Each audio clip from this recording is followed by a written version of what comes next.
everybody. How's it going? I hope everybody's well. Dan Shooter here at Drum Talk TV headquarters in Globe, Arizona, and we're connected with, I've been wanting to get with this young lady for so long. I've been following her since her big break. When I say break, it doesn't mean she didn't earn it. Welcome, Kalafus. Caitlin, how are you? Thanks for taking time to join us on a Saturday.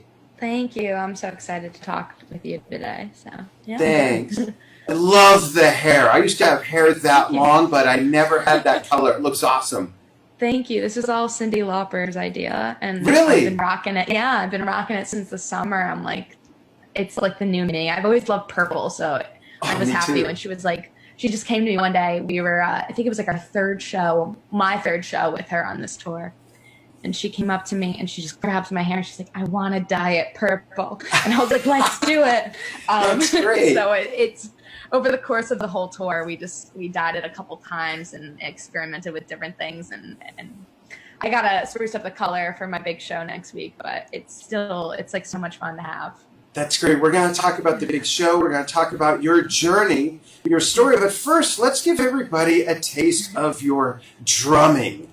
And this particular piece, I don't remember which one I've queued up first. So it'll be in the description. I'll pull it up. Let's just play it for everybody. Oh, it's Mother Feather, Egyptology, the Vans Warped Tour. Here we go, everybody. Check a little bit of this out.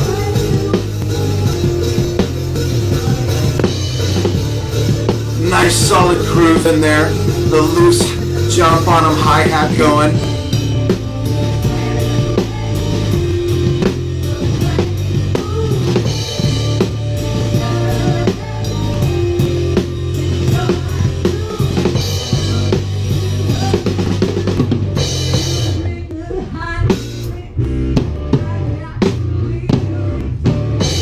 I love this video. There's nothing like live energy when it comes to music. Yeah, that was a fun tour.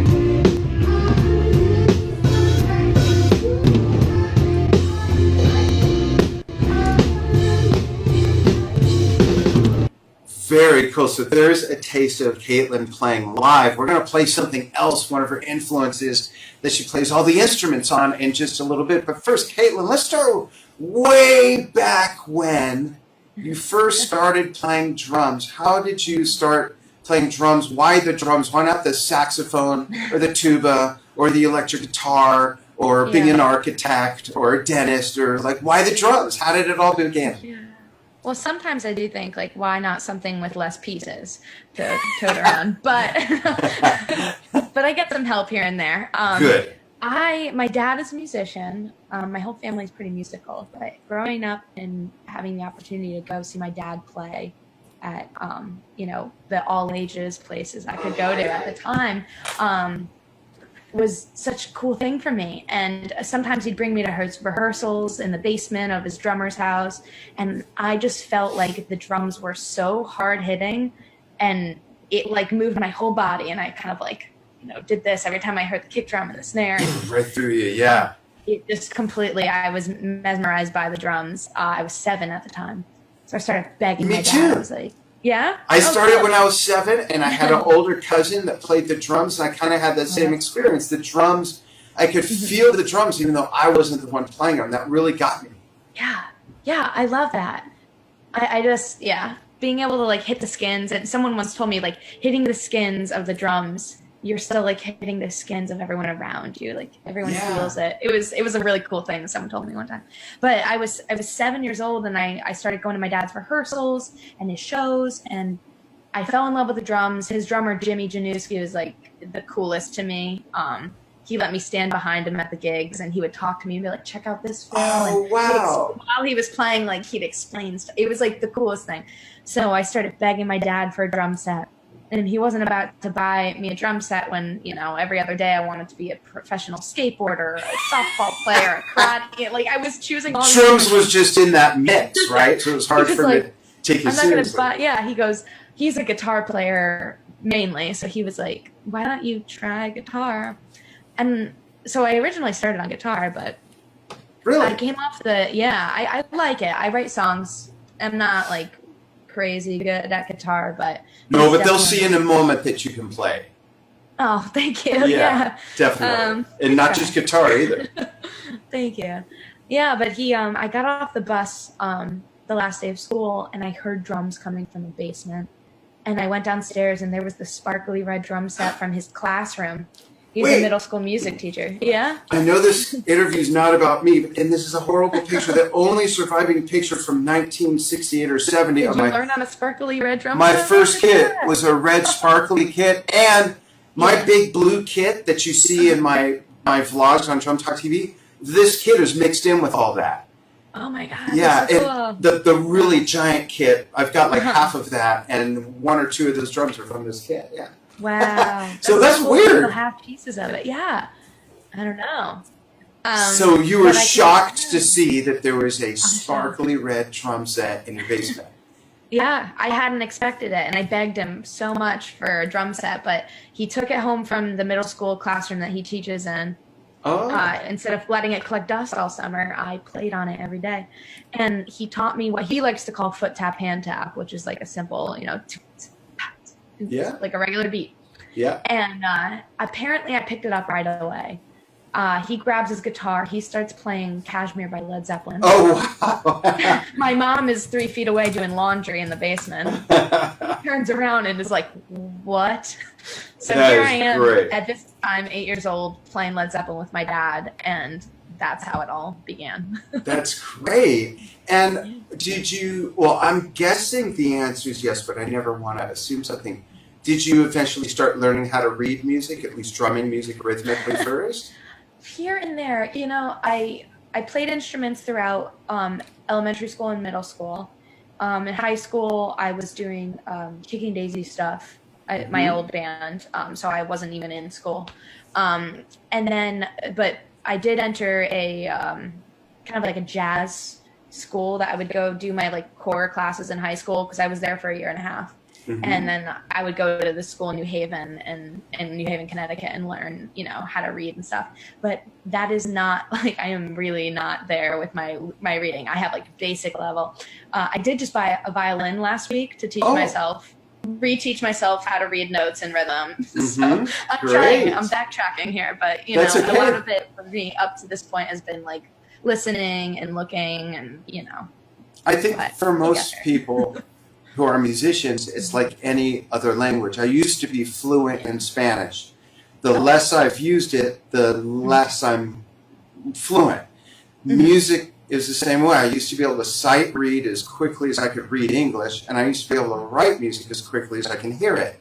I haven't had to do that in 25 years, and have not done it since, so I don't have that skill anymore. I can look at music and read it, but it has to click in. So I think it's just like any other language in that way, True. I'm having fun relearning, and I think it'll be helpful because I'm gigging a lot now, and you can't memorize everything these days when you have a lot of gigs going on with a lot of different artists. So it's just getting, more important for me to kind of have these little key things I could just throw in my notes, know where I'm at, and that's okay. I won't mention any names, even though they do say it on some interviews, but a lot of really, really legendary big-time drummers do that, especially if they're on a tour or doing a session that was kind of last minute. And there's some really big names that fill in on a 1 week's notice, or they're learning stuff on the airplane on the way to the gig or the point of origin of the tour, and they do the same thing. They just make notes that reference certain parts of the songs and things like that. So whatever works is what works. There's some lab coats out there, as I call them, some guys and some ladies wearing lab coats, and they've got the meat thermometer, the pocket protector, the air pressure gauge, and all this stuff. And they say, no, that's not how you hold a stick. Well, if you can't tell how someone's holding a stick by listening to them play, and their playing sounds great, it doesn't matter how they're holding a stick. It doesn't matter what jacket they're wearing, how their snare is tilted, or what color their hair is. If the music sounds good and their playing is great, it doesn't matter whether or not they can read in that case or anything like that. So whatever works is really the rule, I believe. Yeah, and I think my whole learning process with drums and everything in general has been just learning everything I can. So I don't see any harm in, maybe I don't know it today, but if I'm working towards it tomorrow, it could only help me become more well-rounded, which is, what I've been doing now to learn songs. And a musician I play with from time to time in Cyndi's band, Clifford Carter, who's an incredible pianist. Yes. And he told me that I should check out lyrics and focus on the lyrics of the songs that I'm learning. And that has helped me so much. So when I'm creating notes, you know, I'm already like very honed in on the lyrics and what's going on emotionally. And not only that, now I know where I am. So that's kind of like my exactly. That's my thing. When I learn people's songs, I ask them for their lyrics. I put them in my notes and I create my drum parts around that. And it's been going well so far. So I love that because the lyrics and the vocal melody are the map of the song. They're like the road map of the song, the trail. And even during the parts where the vocals have a tacit and there's no singing, it is that cadence and the pacing and the way the syllables are placed and all of that that really is the roadmap to the rhythm. So that's awesome that you've learned that from him. Yeah. I want to just share this. Gilbert, our associate producer, is sharing this all over the place in some big groups, but I'm going to share this to a group he doesn't belong to because he's a guy, and I'm a guy. And I'm a guy. I'm a guy who's married, and we got, how many? 11 kids, 19 grandkids. Yet I've had the honor of belonging to Drummer Girls United. So I just shared it into there so that all our drummer sisters can be watching this interview too. Which leads me to, now that I've connected this to them, and Gilbert's connected this around the world a bit, share your journey going from a pretty horrific situation you went through, going to suddenly getting the call to play with Cyndi Lauper and go on tour with Rod Stewart. And, you know, I mean, what a great story this is. Because like I said, I've been following you for 4 or 5 years, and I knew you long before any of this. And your dad would send me videos. We'd put them on Drum Talk TV. And it's been great to see on the outside. But tell us what some people may not know from the inside. Yeah. I haven't shared this yet. But it's the truth of kind of how I got this whole thing and to be able to have the opportunity to play with Cyndi. So a girl from high school reached out to me, my friend Caroline. I hadn't seen her in years. She reached out to me on Facebook and said, "Hey, I'm working with one of Cyndi's touring managers, and I want to know if you were interested in auditioning to play with her because they're looking for a girl drummer." And I said, "You're awesome." So I was like, first of all, thank you. And yes, please do share whatever you need, say whatever you need from me, I'm going to give it to you. And I got to jump in. Yeah. Before you go any further, please, I got to jump in. I know a lot of people out there thinking, oh, she's so lucky. Oh, she had a friend that was connected. While it's true that you had a friend that was connected, it was your playing ability and your musicality and your skills that prepared you. Well, it's true. It prepared you for that door to open. Your friend, no matter how much she loves you, if she cares about her reputation and job, she probably never would have made that call to you if you weren't playing at the level you're at. And she knows you even better than I do that, you know, you're easy to work with. And to make that, for someone to make a recommendation like that to such a big artist, they're not just going to take a chance on that. So, yeah, there was some luck involved, but we all know the definition of luck. It's being prepared when opportunity calls. So I had to throw that in there for the haters because there's always some haters. You're very welcome. You did earn it. Well, the rest of my story kind of explains that even more so. So this happened, and then about a week later, I got an email from someone on Cyndi's team offering me to come in and do an in-person audition. So I'm so excited. You know, it's my first real big thing. Yeah. And I'm working hard. I'm playing some of the songs and just, you know, get my stuff together for it. I went home I live in Philadelphia, and I went one weekend to visit my parents in Connecticut. And we were having a birthday party for my aunt. She lives about 5-10 minutes away from my parents. And I was in the car driving with my younger sister and her boyfriend. And we were heading back to my parents' house. I was going to go grab my things and go back to Philadelphia. I'd work the next day. And they were going to go feed their dog. And we're driving. What was your day job at the time? I got to ask. What was your normal life like? I worked at a financial firm. Okay. I was so proud of myself that I got this like big girl job. But every day I went in there and I was like, every day I could be playing drums all day long. But like, we can relate. I moved to a new state. Like I had to make it work somehow. Yeah. So, you know, I liked it, but then getting the audition every day I went in there, I was like, nah, I could be practicing right now. So anyway, I'm back to this thing, unexpected thing that happened. And I can't really speak too much to it because I don't remember a thing. But there was a car coming straight at me in my lane, and from what I remember, it was very fast. It's the two-lane road with double yellow lines. You're not supposed to cross. It was on a blind turn. I see this car coming at me. From what I'm told and from what I saw in the aftermath of the skid marks and everything, I must have turned my car to avoid them hitting me. And they were racing their friend. It was two cars. They were racing, and one of them, so he cut off his friend. The other car tried to move out of the way. I don't know what happened. They lost control. They flipped over and they smashed right into my car. Goodness. And yeah, so I don't remember anything. There's blips of memories that come in and out, but when I finally realized what had happened, I felt this immense pain in my right foot, and I broke my foot, and Which a lot foot? of other stuff. Which foot? My right foot, my bass drummer foot. And yeah, you're right-handed drummer, right-footed, so yeah, that's Yes. important. Yeah, and I had a bunch of other injuries, and it was crazy. I'm like emotional thinking about it because it's just like, how the hell did this happen to me and my family and the other cars involved? It was just so upsetting. I don't want to get into too many details with that because it was tragic and unfortunate that it happened. But I realized, what had happened. Once I knew my sister was okay and her boyfriend was okay, I all of a sudden was like, I have the biggest audition of my life coming up. Right. And I cannot do it. And not only that, but at the time, they confirmed that my foot was broken. They had put it in a cast. But a couple days later, they tried to get me out of the hospital bed to walk, and I couldn't because I thought I broke my left foot, and I didn't know it. So here I am, like both feet were like out of commission for like a minute. And it wasn't broken, but there was a lot of stuff going on, and it was so painful to walk around and everything on the left foot with the crutches and everything.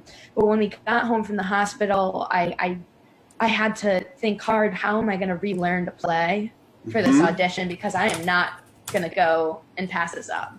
Right. And I relearned to play with my left foot. I had to go out Really? and get a double kick pedal. Yeah, I had to go out and get a double kick pedal. I haven't played with one of those in years. I set it up. Every day I would slide down the stairs on my butt with my foot sticking straight out. I have a lot of help.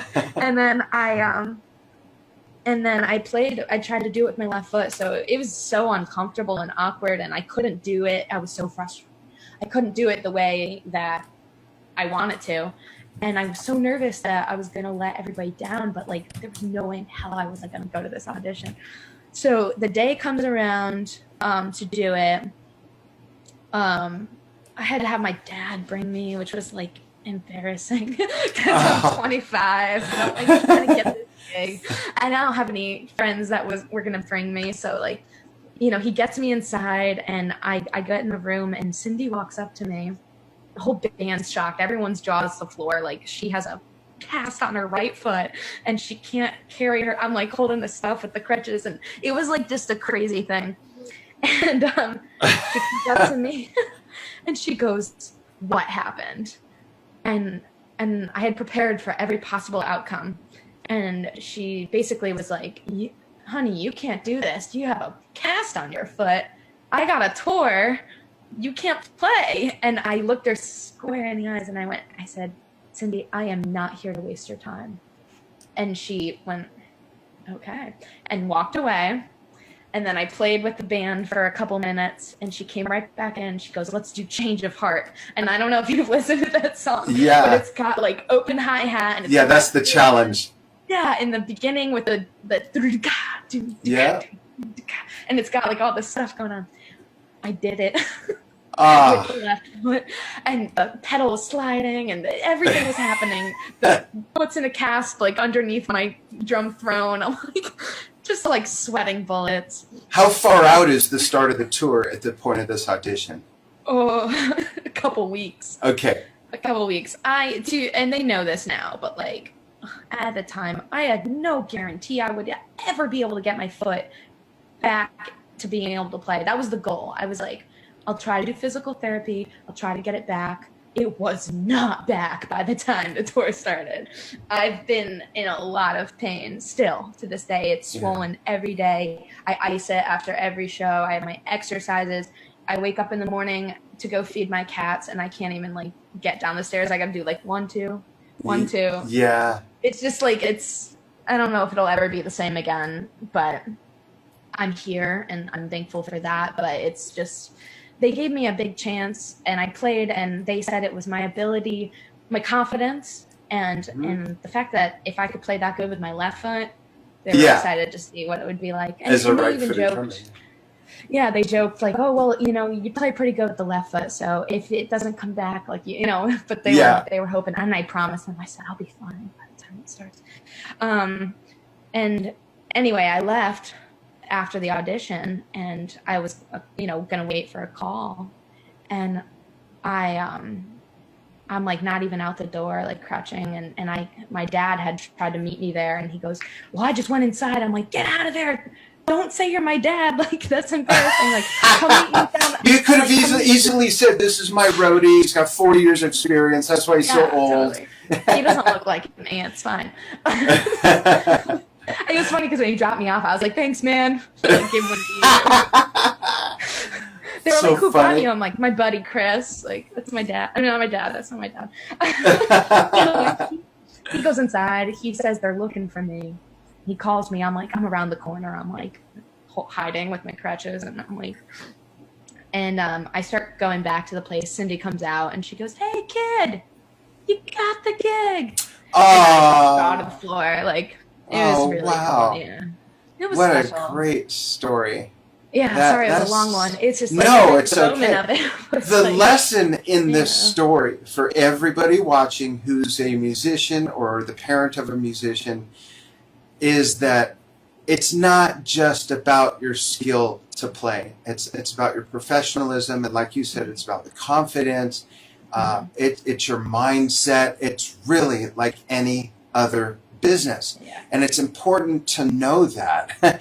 I mean, me growing up as a musician, and by the way, I showed up at an audition with my right wrist broken and my whole arm in a cast. And when I showed up with my drum tech, they went up to, his name's Mike, they went up to Mike and said, hey, Dan, how could I be the drummer, right? They didn't know what I looked like. We didn't have social media then. This is 1982, I think, or 3. Wow. And so my arms, so they go up to Mike and say, hey, Dan, nice to meet you. He says, no, that's Dan. They look at me like, the drummer, and I auditioned with my right arm in a cast. Interesting similarities, yeah. And I got the gig, but the important God. We have so many parallels between us. 7 years old, red sparkle kid, supportive parents, broken limb on an audition. Wait, what'd you have for breakfast today? I had bacon and eggs every day. Oh, I'm just kidding. I had That's like my everyday thing. Is it? That's great.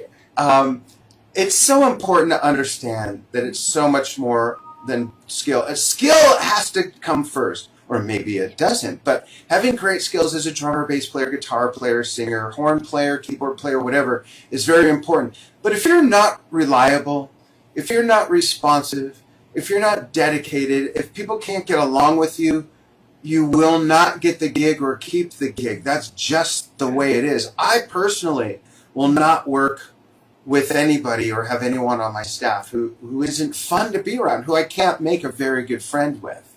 Mm-hmm. It's just a rule I have. I won't do. I never thought I'd work this hard at this age to begin with, and since I am, and people will say, "Oh, if you love what you do, it's not work." Sorry, but that's BS. It's still a lot of work, and I do love what I do, but I won't do anything unless it's fun. And people, I believe, who have that sort of mentality, and like you do, so determined, so positive, there was nothing that was going to stop you. That is what success is made of, and it's great. I'm very proud of you because, like I said, I've been following you since long before any of this, and here you are. How far into the tour? It's been 3-4 months or so? Yeah, we finished up with Rod Stewart in early September, and we've done a couple one-offs here and there. We got the Home for the Holiday show coming up a week from today at the Beacon. At the Beacon in New York City, yeah. New York City. And for those of you watching this on the archive after that date, what is the date again, Caitlin? So, it's December 8th.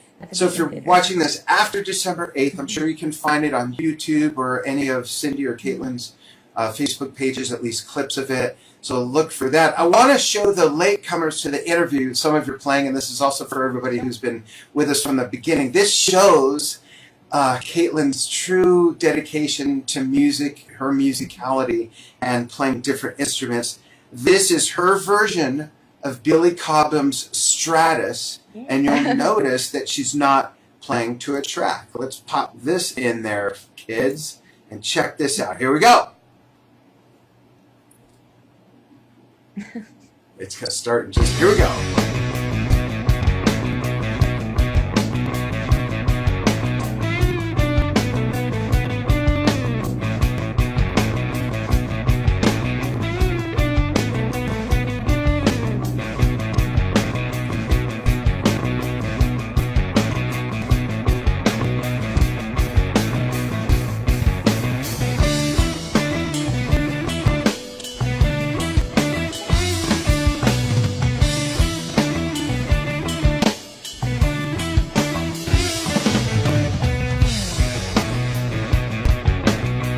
So cool. It's such a great piece too.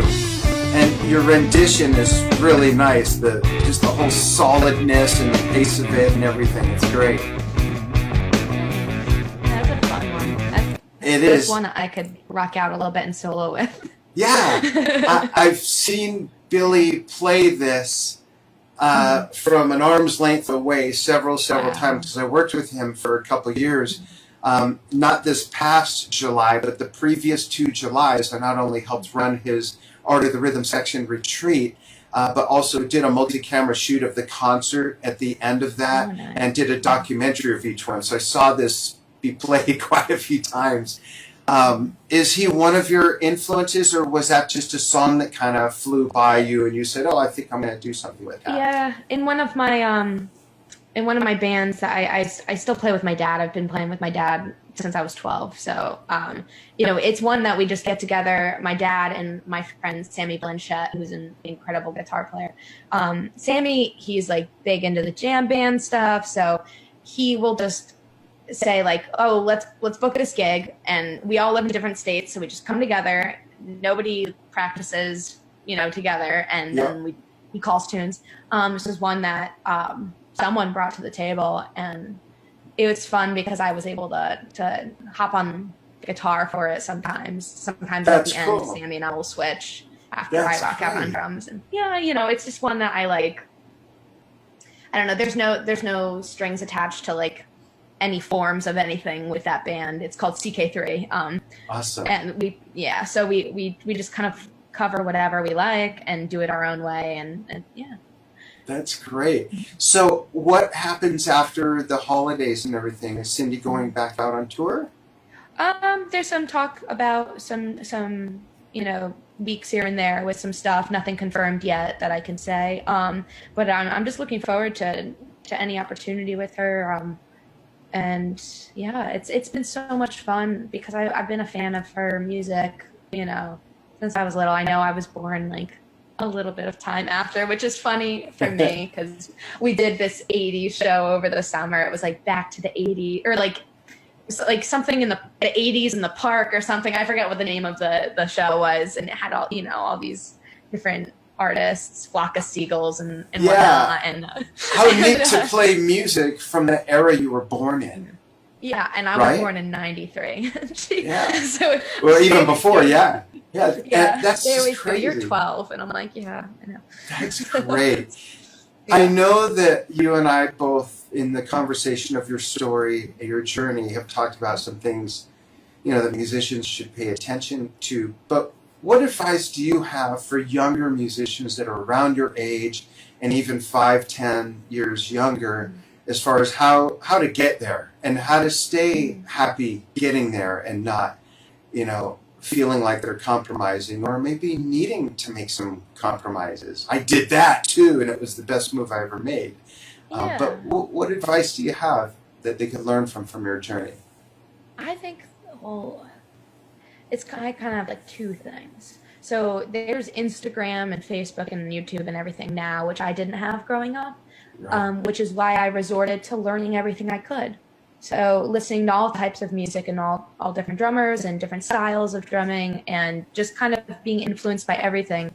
And if you fall in love with a band or an artist or a drummer, like totally go with that. Like, don't feel like you need to be a certain way, because every avenue that you explore is going to bring you to a new crossroads of this and that. So I mean, I've adapted over time and evolved as a drummer. And there have been so many times where I've done something cool and thinking it's the thing and it's going to be it. And then nothing happens. And then, a couple months ago, I was working at a 9 to 5. Yeah. And then I got this gig. So it changes all the time. I just make sure that I always have fun whenever I touch my sticks, whenever I play a drum set or a drum or do something. I make sure I enjoy it, because that's first and foremost. And like you said awesome. before, with your job, you don't want to be around people that you don't vibe with and everything. Like, Right. you want to enjoy going into work every day or doing what you do, because Right. it's just make it that much better. And that's how I feel about drumming. Play what music makes you the happiest. Right. And then the other part with the whole, instant message and Instagram and like social media and stuff is there's such a huge community. Like, it's like we all existed over this course of time, but we all are just meeting each other now. And it's We have great. the opportunity to. I love it. I've made some great relationships through Drum Talk TV, over 1 million followers, and so many relationships have become real. I want to take some questions from the audience, if you're cool with that. Sure. Okay, and before we do that, I noticed someone wants to see some more Stratus. So I'm going to cut to Stratus for a bit, and we'll be right back to take some questions with Caitlin. Here we go. Let's hit play again.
All right, and I'm back just in time, actually.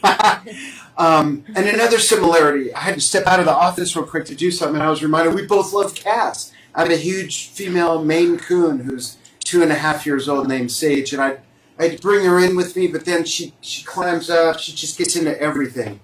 Yeah. So she's not allowed in Daddy's office very much. But let me scan through the comments to look for some questions, because I know we had some. Let's see.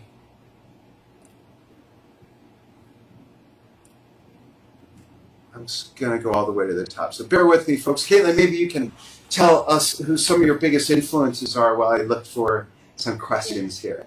Well, definitely my initial influences, growing up listening to Led Zeppelin, being in the womb, they would like put the headphones on my mom's stomach.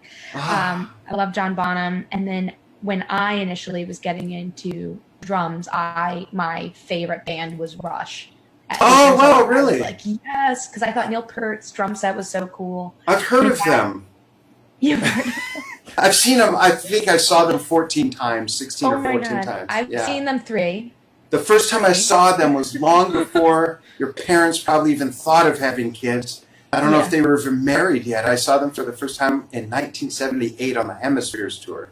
Yeah, wow. Yeah, long time ago. That's so cool. Yeah. I saw them when I was 10 for the first time. It was the 30th anniversary tour, and I cried when Neil Peart walked out on stage.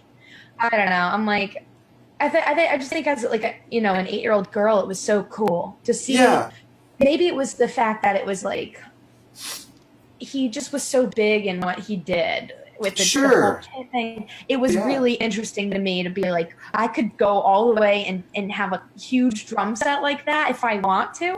I could do this crazy thing if I want to. I could have an electronic thing. I could have it spin. Like, it was like, it basically showed me like, no boundaries. The craziest thing. Yeah, there's no boundaries. Yeah. So I think it was attractive to me to be like, maybe the way someone would feel seeing like a 3 or 4 neck guitar for the first time.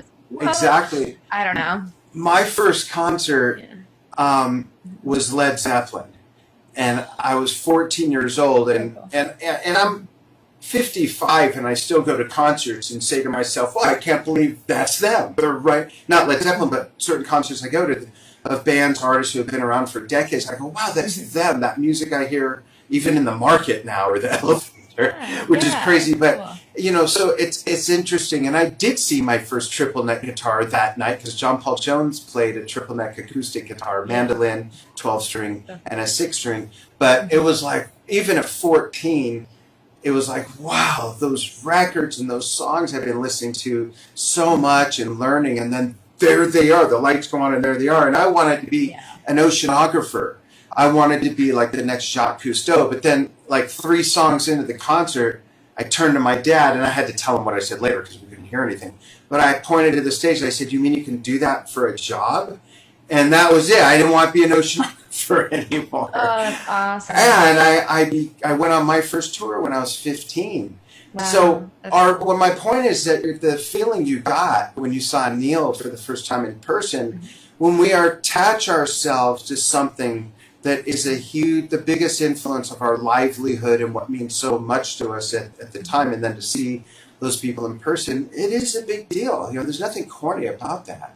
I do see a couple of questions. One is, no speak English, but very like of drums. And so they're on board. And there's people here from Europe, from the Philippines, other parts of Asia, different parts around the United States. Stephanie Romero asked something that we already answered. When did you start playing drums? That was 8 years old. People are commenting on some of the things we talked about. Determination, got to run, but that was great. Thanks for joining us, Ken Holden. Let's see, Janet Bagnini, if I'm pronouncing that right. Janet Bagnini says, "Go Caitlin, love you." Very well. So supportive. I just have to say that. Oh, that's everything. We went through the whole thing a couple months ago, and it was getting the Cyndi thing was like it helped us all feel a little bit better about it. But like, they are so supportive of everything, and it got really scary. And we still, every time we're together, we like cry and we get emotional about it. But like, they all got to come see me at Madison Square Garden over the summer. It's crazy. Which was like, do you know what you just said? Even do you know what that means? Like standing behind stage, like the song remains the same, like where they come up. Like, I was like, that's it. That's it. Yeah, it was so cool. But my whole family bought tickets in one section, and then they thought it would be fun to wear like the glow stick bracelets and necklaces. So every time like they put their hands up, I'm like, that's my whole family. And then I told them, I'm like, please don't scream my name, but a couple people did, and like, oh, funny. It was great. It was cool. It was such a cool moment. So I'm sorry. That's okay. Now this is good. Oh, I see a great question. Before I answer this question, or you answer the question, I got to say hi to 2 very special people watching. You're all special. All of you. Seriously. I sincerely mean that.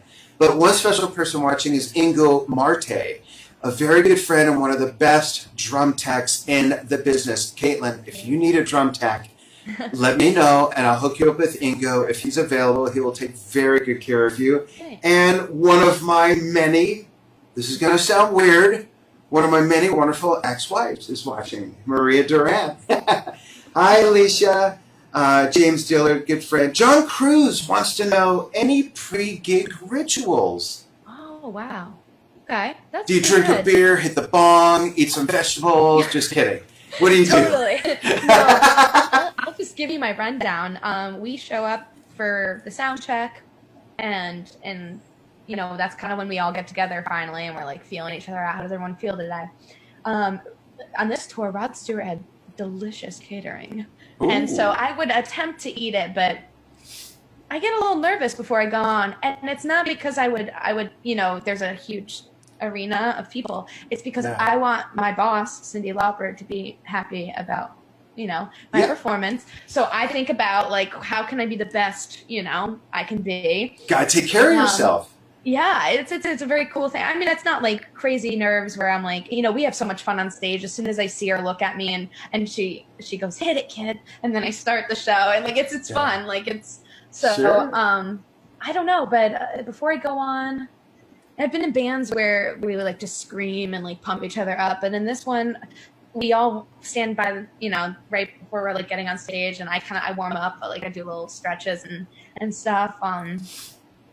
I don't know. I don't have any like crazy routines. I definitely try to like shy away from my phone, get in the zone. Like I'm not like focus, you know, consistently texting people, or I try to like if whatever's going on in the back of my mind, I like push it aside. Yeah. I'm ready. You're not texting like, "Get out of the bathroom, we're about to start." Yeah. No, actually, you know what? Here's my pre-show routine. I'm sorry. I haven't thought of this yet. So I go to the stage earlier than when they tell us we have 5 more minutes to get to the stage. I go 5 more minutes for myself, and I stand there and I look around and I listen to the house music, and if a Beatles song comes on, that's good feelings for me. And I just kind of look, and I'm like, in my head I go like, "You're here, you're doing it." And so when they go band a stage, I'm like, yes, I'm ready. So I guess I just like to have the me time focus and to look at the crowd before I go on. So. That's great. Another person's asking, I think we kind of answered this, but Michael, because it's kind of a big question. You and I could both sort of recap and chime in on this. Michael Mullins wants to know, how do you get on a tour as a drummer? And really there's 2 ways, I think. And if I'm missing something, Caitlin, let me know. But one is you audition, you find a gig that is holding auditions, or you're fortunate enough where someone comes to one of your other gigs and they discover you and they pull you off of that to bring them on tour with them. I mean, as far as I know, those are probably the 2 most common ways. Yeah, and I think going off of that, like every person I meet, every gig I play, just connects me to more people, and that's kind of how it's been going recently. I think the experiences I've had in the past, it wasn't just my friend Caroline saying, you know, she plays drums and that's why you should have her. They looked at me and they said, "Oh, she's done this, she's done that, and has experience." And we're all just connected. So, you know, sometimes I get reached out to, like, you know, I saw you on this and I have it coming up. Do you mind playing on That's it? Cool. That's awesome. And here's a great question. David Anderson, first of all, David, thank you for being such an avid follower of Drum Talk TV. I love when I see our super users, people who are on like as many I do like 4 or 5 lives a week that are not interviews, but just me being stupid, playing the drums, just talking about stuff, talking about my social media books. And I see the same people on all the time. It means, look, I'm not pissing everybody off, which is great. David has a great question. Did the band, and this is important because you joined the band so quickly before the tour, which is such short notice. Did the band help you with breaks and stops or any other changes? And I'll throw in something else. So, like, what was the learning curve like, and how much did they help you, as David is asking? Oh, sure. So I studied a lot. They gave me all the songs, and then I also looked at recent live videos because she's kind of adapted her songs to, you know, the live sounds performance today and whatnot. It's not, you know, there's not a lot of electronic 80s drums the way maybe her first tour kind of sounded. Right. So I looked at a couple drummers she played with in the past, and then I mixed that all together and said, you know, now what can I bring to the table? And then my first couple days rehearsing was just with the band. William Whitman is the bass player and MD, the music director of the band. So he called a lot of shots with my learning process. I remember it just so happened that the first song of the set was one that he changed a few of the parts that had been on the record I had heard live, just for the way he wanted it to be for this tour. And in my head, I'm like, oh no, how do I not know that already? But not that I could read his mind that he would want to switch it up from what I had ever heard, So there were some moments where he's like, you know what, can we actually try this? I kind of like that. And so there was a little bit of that. And of course, when Cyndi came, she was like, I'm feeling this, don't even play cymbals in this song. I just want you to play a straight up beat and stuff like that. I learned a lot. She would tell me, there's a lot of on-the-spot development like that. Yeah. Like, that's and cool. it wasn't a lot of crazy changes or anything. It was really cool to hear from Cyndi herself say, like, afterwards I picked her brain and she gave me a list of musicians and stuff to listen to get like the vibe of this like Motown groove for one of her songs, and I loved that. So and then it was pretty quick. It was like a couple days of rehearsals, and then I think it was like a week later we were playing the Hollywood Bowl 2 nights, and and there I was on stage at the Hollywood Bowl. It was so cool. Crazy. Thank you for answering that. We always get trolls. Whenever we go live on Facebook, we always get trolls. And here's some crackpot named Alyssa Farrington saying, just kidding. So proud of my amazing cousin. Just kidding, Alyssa. Thanks for joining us, babe. Yeah, let's see. Me at MSG. She was there. Oh, that's cool. Hello from the north of Sweden. I'm on my way to play the drums. Western Farm in Boden. Good listening to you. That's awesome. Gilbert, did I miss any questions? No? We're good? No. Okay. So it looks like we're good. I'm taking one quick little scoot through here again. Are you going to the NAMM show?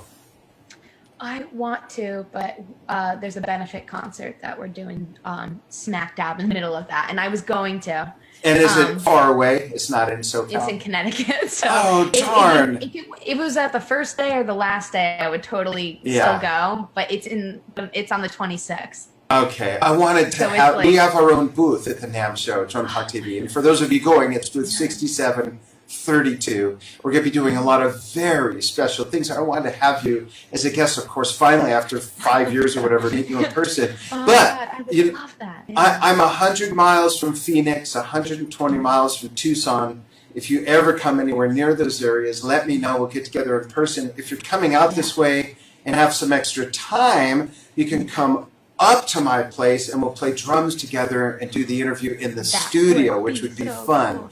Yeah, I'm getting ready to redo the room. So quick story, 2 years ago we moved here from Las Vegas. Had a much bigger studio there actually, but when we moved here we weren't sure if it was going to work out, if we were going to fit in. So we actually didn't buy the building until literally a few weeks ago.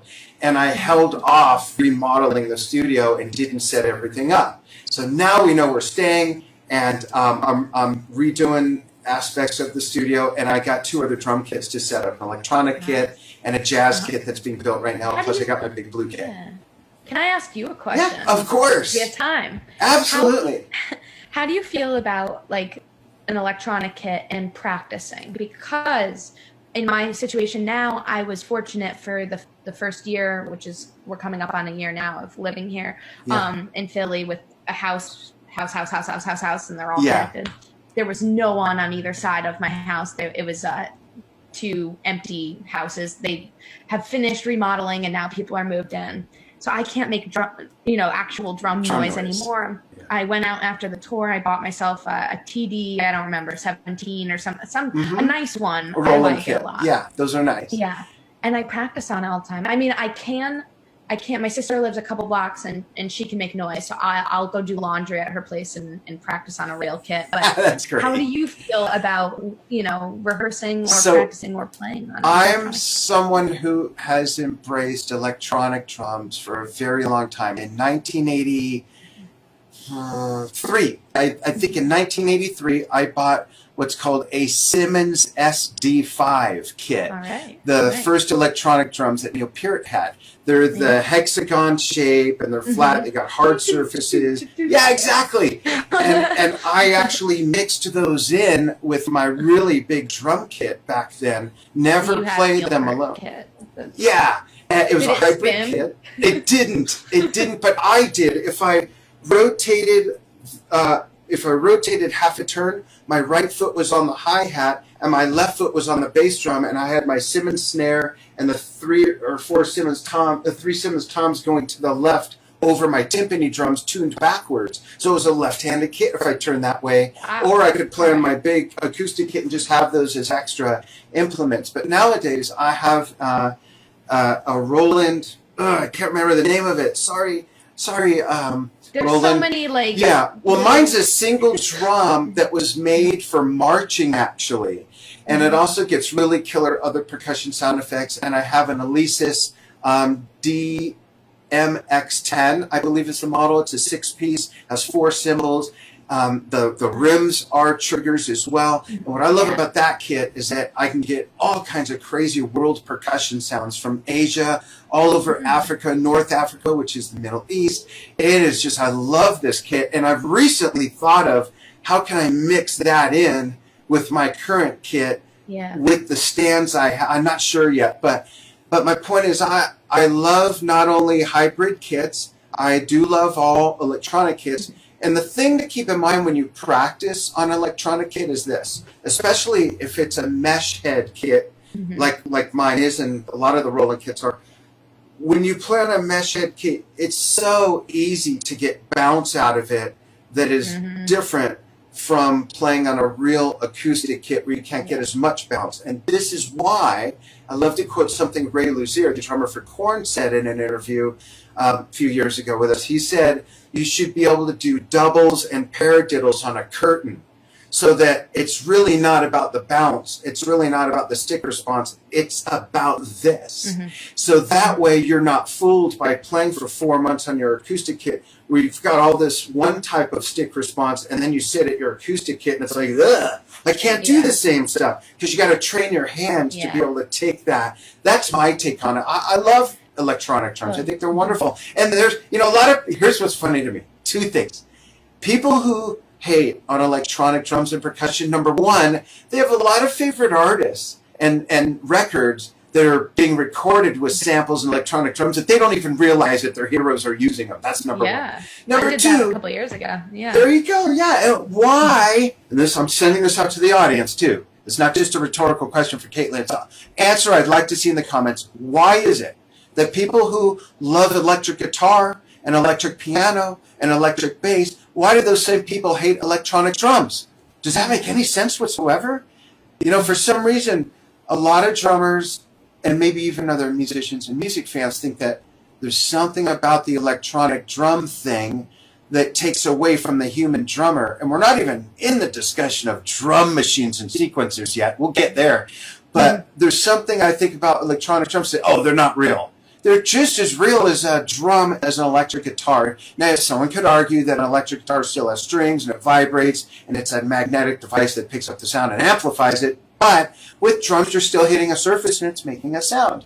So I've never understood that. I'd love to get some feedback from the audience. Now, let's take the question a step further. How do you feel about drum machines and sequencers, whether it's part of a composition or completely what's being used instead of a real drum kit? How do you feel about that? And I'm asking someone who plays with someone who's used these aspects in her music. I like them. I'm a big fan of every sound. I really am. Like, a lot of the music I listen to is a lot of stuff that's being created right now. And I have a lot of respect for someone who can sit down and create a very interesting beat like this. Yeah. Because I sit down, I use Logic. I can't do Pro Tools to the extreme. I can use it for live, memory locations and start the song and stop a song, but I can't record on it yet. I haven't explored. But Logic, like in my hotel room, I don't have access to my drum set. I sit there and I try to create, and it's fun. It takes me out of my realm of like, all right, this is what my hands and my feet can do. Right, you're thinking more with your brain. How can I push beyond that? Yeah. I think people are really talented when they can come up with really cool beats that aren't something you maybe can even physically play. And then taking it from something you can't physically play to then physically playing it on like an FPS. Then you got to learn it. Yeah. It teaches it to your hand. There's a song that next week at the Home for the Holiday show that there's a lot of cool sampling drums, and I'm having a blast on it. I'm like, That's this is great. so cool, like just like getting into the groove and hearing how these sounds that are not like natural drum sounds make this song sound so huge. That's just great. I'm a big fan. When I do graphic design too, so I'm a big fan of like things that are conceptually cool, like taking a sound that you can't play, playing it, and then figuring out how to play. I just think it's so cool. It's like, that's awesome. That's great. I'm gonna scrub through real quick the comments to see if there's some response to any of that. And there's a delay a little bit, so it might take a moment. But in regards to sequencers and drum machines, whenever I see people, because we post about that stuff sometimes, and people hate on it, and here we go, David Anderson again, to this point, Phil Collins uses sequencers and drum machines, Genesis has, Robert Plant has, Cyndi Lauper has, Tears for Fears have, Emerson, Lake and Palmer has, and so many other great musicians. Tesla, Troy Lucetta was on the show recently, and they wrote and recorded most of the new Tesla album using samples and drum machines and stuff. And then Troy goes and learns his own parts on the real drums. And it's just, in a way, it's a different world now. It's not a us and them thing when it comes to acoustic drums and electronic drums. It's simply, it's like guitars. I don't care if it's an electric guitar that has a plug-in app that makes it sound like an acoustic guitar, like Alex Lifeson has used with Rush. I don't care if it's a Gibson or a Fender or a Gretsch. Same thing with drums. I don't care what the brand is. My ears are the judge of what it is. And it's that way with electronic drum samples and sequencers and drum machines as well. That's how I personally feel about it. Yeah. Cool. And I think like how, we have all these, notes and chords. What ways can we push it to sound even more, unique and fun? I'm a big fan of anything anyone can create, and it's still being created. How did we get that sound in the first place? Yeah, exactly. It's still being creative. It's creativity. I don't know. I'm saying that word. There's a comment here about Simmons drums that's so funny. And Caitlin, if you're not sure what they are, look them up. No, and I do. Yeah. You do. I still have my set in the box too. I should yank those out. They probably work, maybe. There was a set at the music store that looks. It's like they made it now, but it looks like that kit. Really? The hexagonal pads. Yeah, the huge. Even the cymbals, like it's huge. I don't know if it was. That's funny. I didn't have cymbals with mine, but Jim Capola says Simmons were the most unforgiving surfaces to play on. It was like hitting a cinder block, and that's absolutely true. There was no give to the surface. It just happened to be, I think, a rubber surface for the sake of not breaking plastic or marking it up horribly or anything. But I'm just going to take one more quick look. It looks like that's what we've got. David Anderson and anybody else. I'm calling out David on this comment, on my comment, because he's mentioning it. He'd love to join me in my studio. Anyone that's ever near Globe, Arizona, tiny mountain town at 3,800 feet, 100 miles east of Phoenix, 120 miles north, get a hold of me ahead of time. If I'm in town and it's convenient for our schedules, you're welcome to stop by. We'll have lunch. We'll have dinner. We could do Drum Talk TV interview. You don't have to be a big star. We'll jam on drums. We'll just talk about drumming, because Drum Talk TV started with the philosophy of this. When I was telling my wife about the idea and of interviewing people, and she said, well, tell me more. And I said, I just believe that drummers can learn more from just sitting at the practice pad and drum set. We can more so learn from each other's perspectives from our unique experiences, just like we all did in this interview from Caitlin, going from, being prepared, getting the call, then being in a horrific car accident, suffering a right foot bass drum injury, then going to the audition with Cyndi Lauper anyways, and assuring Cyndi she was not there to waste her time, and getting the gig. So that's what Drum Talk TV is all about. So anybody is welcome here. Caitlin, if you come out this way for any reason, I'd love to get with you. Sorry that we'll miss you at the NAMM show. But keep us posted with... you're so welcome. Yeah, and keep us posted with what's going on and what you're doing. Yeah. This is never a one-time opportunity. Anytime you have something to talk about or you just want to talk about tuning drums or something new that you're playing with or whatever, let me know and we'll schedule this again. Thank you.